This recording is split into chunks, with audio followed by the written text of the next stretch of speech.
Assalamualaikum warahmatullahi wabarakatuh. Untuk video kali ini saya akan membahas tema tentang mengintegrasikan iman, Islam dan ihsan dalam membentuk ihsan kamil. Video ini bertujuan untuk memenuhi tugas UAS semester 1 dari mata kuliah Pendidikan Agama Islam dengan dosen pengampu Bapak Aden Sudarman dengan gelar SAG MPDI. Perkenalkan, saya mahasiswa Universitas Pancasakti Bekasi. Nama saya Daryono dengan nomor NIM 28920500062. Saya dari Prodi Manajemen. Untuk pengertiannya, iman adalah kepercayaan atau keyakinan menurut istilah. Iman adalah membenarkan dengan hati, mengucapkan dengan lisan, dan dilaksanakan dengan anggota badan atau beramal. Sedangkan pengertian Islam adalah pelaksanaan atau pembuktian keyakinan. Islam secara bahasa artinya berserah diri dan damai. Ihsan adalah etika dalam keyakinan dan pengamalannya menurut istilah. Insan adalah berbakti dan mengabdikan diri kepada Allah Subhanahu wa Ta'ala atas dasar kesadaran dan keikhlasan. Menurut Ibnu Arabi, ada dua tingkatan manusia dalam mengimani Tuhan. Pertama, tingkat ihsan kamil. Mereka mengimani Tuhan dengan cara penyaksian, artinya mereka menyaksikan Tuhan, mereka menyembah Tuhan yang disaksikannya. Kedua, manusia beragama pada umumnya, mereka mengimani Tuhan dengan cara mendefinisikan. Artinya mereka tidak menyaksikan Tuhan, tetapi mereka mendefinisikan Tuhan dengan mereka mendefinisikan Tuhan berdasarkan sifat-sifat dan nama-nama Tuhan atau Asmaul Husna. Menurut Abdul Karim Al-Jili membagi insan kamil atas 3 tingkatan. Tingkatan pemula atau al-bidayah. Pada tingkatan ini, insan kamil mulai dapat merealisasikan asma dan sifat-sifat ilahi pada dirinya. Untuk tingkatan menengah atau at-tawasud, pada tingkatan ini, insan kamil sebagai orbit kehalusan sifat kemanusiaan yang terkait dengan realitas kasih Tuhan atau al-haqaiq ar-rahmaniyah. Pengetahuan yang dimiliki oleh insan kamil pada tingkat ini telah meningkat dari pengetahuan biasa karena sebagian dari hal-hal yang gaib telah dibukakan Tuhan kepadanya. Untuk tingkatan terakhir atau al-kitab, pada tingkatan ini insan kamil telah dapat merealisasikan citra Tuhan secara utuh walaupun telah dapat mengetahui rincian dari rahasia penciptanya takdir. Dan mengapa iman, Islam, dan ihsan menjadi persyaratan dalam membentuk insan kamil.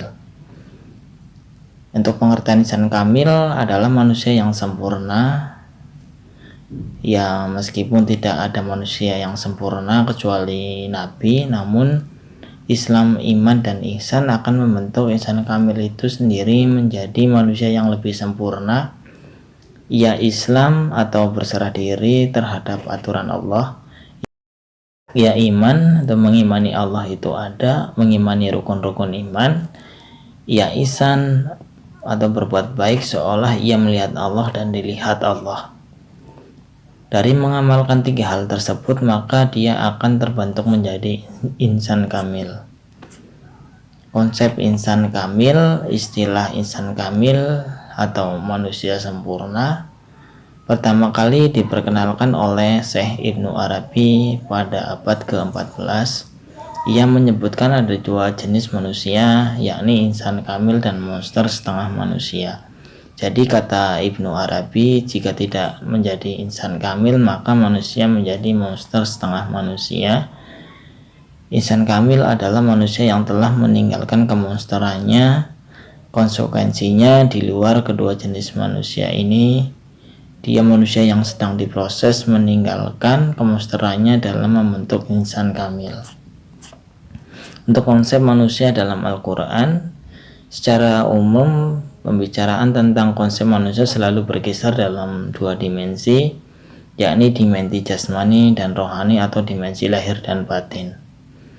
Unsur-unsur manusia pembentuk insan kamil secara ringkas menurut Al-Ghazali menyebut beberapa instrumen untuk mencari pengetahuan yang benar serta kapasitas untuk menyampaikannya. Pertama, panca indera. Panca indera memiliki keterbatasan dan tidak bisa mencapai pengetahuan yang benar. Setelah dinilai oleh akal, kedua akal dengan metode ini dengan cara yang sama, seharusnya orang pun mulai tingkat kebenaran akal, orang seharusnya menggunakan cara yang sama dengan cara yang digunakan oleh akal ketika memulai kekeliruan panca indera. Ketiga, nur ilahi. Ketika Al-Ghazali sembuh dari sakitnya, ia menuturkan kesembuhannya dari sakit karena adanya nur ilahi yang menembus dirinya. Kemudian Al-Ghazali mengungkapkan pandangan tentang nur ilahi sebagai berikut. Kapan saja Allah menghendaki untuk memimpin seseorang, maka jadilah demikian. Dialah yang melambangkan dada orang itu untuk berislam. Tempat unsur untuk menciptakan derajat insan kamil diantaranya 1. Jasad, 2. Hati nurani, 3. Roh, dan 4. Syir atau rasa.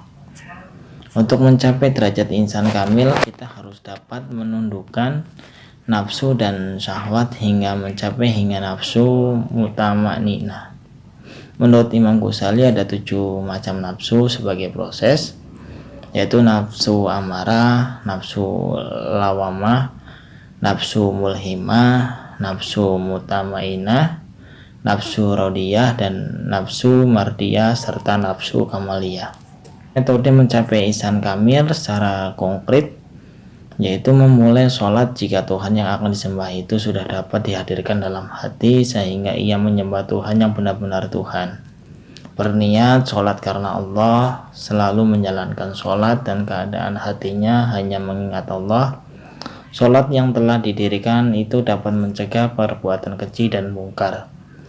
Untuk mengokohkan keimanan akan menjadi manusia yang insan kamil, maka keimanan kita harus mencapai tingkat yakin. Maka kita harus mengidentifikasi yang mengacu pada rukun iman, sedangkan untuk dapat beribadah secara bersungguh-sungguh dan ikhlas, maka segala ibadah yang kita lakukan mengacu pada rukun Islam.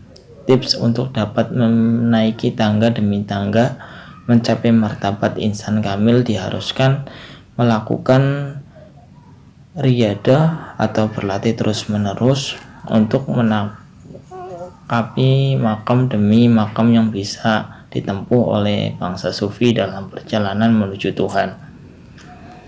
Makom-makom karakter ini yang memiliki 6 unsur adalah taubat, wara, zuhud, fakir, sabar, dan tawakal.